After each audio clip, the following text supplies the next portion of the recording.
ಮಾಲೂರು ಹೃದಯ ಭಾಗದಲ್ಲಿರುವ ಅಂಬೇಡ್ಕರ್ ಉದ್ಯಾನವನ ಅನೈತಿಕ ಚಟುವಟಿಕೆಗಳ ತಾಣವಾಗಿದೆ.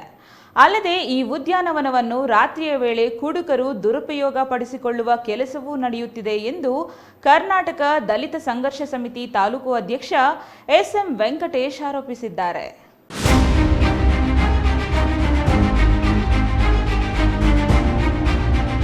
ಮಾಲೂರಿನಲ್ಲಿರುವ ಅಂಬೇಡ್ಕರ್ ಉದ್ಯಾನವನದಲ್ಲಿ ಸಂವಿಧಾನ ಶಿಲ್ಪಿ ಅಂಬೇಡ್ಕರ್ ಹಾಗೂ ಸ್ವಾಮಿ ವಿವೇಕಾನಂದರ ಪ್ರತಿಮೆಗಳಿವೆ.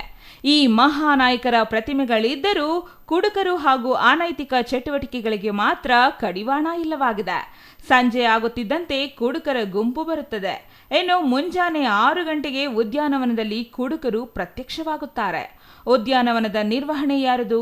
ಸಂಜೆ ಗೇಟ್ಗೆ ಬೀಗ ಹಾಕುವ ವ್ಯವಸ್ಥೆ ಮಾಡದೇ ಇರುವುದರಿಂದ ಈ ಘಟನೆಗೆ ಕಾರಣವಾಗಿದೆ.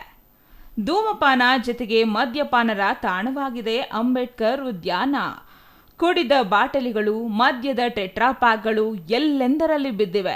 ರಾತ್ರಿಯ ವೇಳೆ ಅನೈತಿಕ ಚಟುವಟಿಕೆಗಳು ನಡೆಯಲಿದೆ ಎಂದು ಉದ್ಯಾನವನದಲ್ಲಿ ವಿಶ್ರಾಂತಿಗೆ ಬರುವವರ ಮಾತಾಗಿದೆ. ಇನ್ನು ಉದ್ಯಾನವನದ ಮುಂಭಾಗದಲ್ಲಿ ಚಿಕನ್ ಕಬಾಬ್, ಮೊಟ್ಟೆ ಅಂಗಡಿಗಳ ದರ್ಬಾರ್ ಇದ್ದು, ಇದರಿಂದ ರಾಷ್ಟ್ರ ನಾಯಕರಿಗೆ ಮಾಡುವ ಅಪಮಾನ ಹಾಗೂ ಕುಡುಕರು ಕುಡಿದು ಪುತ್ಥಳಿಗೆ ತೊಂದರೆ ಮಾಡುವ ಮುನ್ನ ಸಂಬಂಧಪಟ್ಟ ಅಧಿಕಾರಿಗಳು ಎಚ್ಚೆತ್ತುಕೊಂಡು ನಿರ್ವಹಣೆಗಾಗಿ ಒಬ್ಬರನ್ನು ನೇಮಕ ಮಾಡಬೇಕು.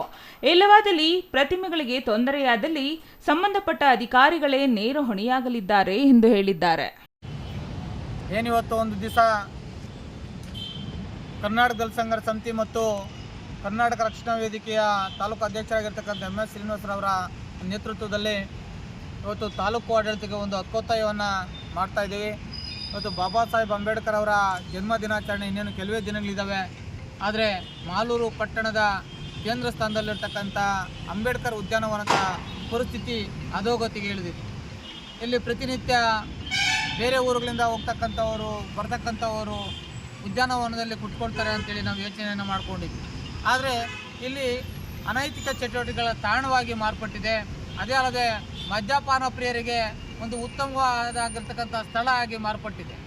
ಇದನ್ನೆಲ್ಲವನ್ನೂ ಸಹ ಕಡಿವಾಣ ಹಾಕಬೇಕಾಗಿರ್ತಕ್ಕಂಥ ಸ್ಥಳೀಯ ಪುರಸಭೆ ಕಣ್ಣು ಮುಚ್ಚಿ ಕುಳಿತಿರ್ತಕ್ಕಂಥದ್ದು ಖಂಡನೀಯ. ಅಲ್ಲದೆ ಈ ಉದ್ಯಾನವನವನ್ನು ಏನಿವತ್ತು ಪುರಸಭೆ ಅಧಿಕಾರಿಗಳು ಈ ಉದ್ಯಾನವನ ನೋಡ್ಕೊಳ್ಳಿಕ್ಕೆ ಒಬ್ಬ ಗುಮಾಸ್ತನನ್ನ ನೇಮಕಾತಿಯನ್ನು ಮಾಡಬೇಕು. ಈ ಸಂದರ್ಭದಲ್ಲಿ ಕರವೇ ತಾಲೂಕು ಅಧ್ಯಕ್ಷ ಎಂ.ಎಸ್. ಶ್ರೀನಿವಾಸ್, ದಲಿತ ಸಂಘರ್ಷ ಸಮಿತಿ ಗಾಂಧಿ ವೃತ್ತ ಬಾಬು, ಇನ್ನು ಹಲವರು ಹಾಜರಿದ್ದರು. MP Prakash, CTV news, Malur.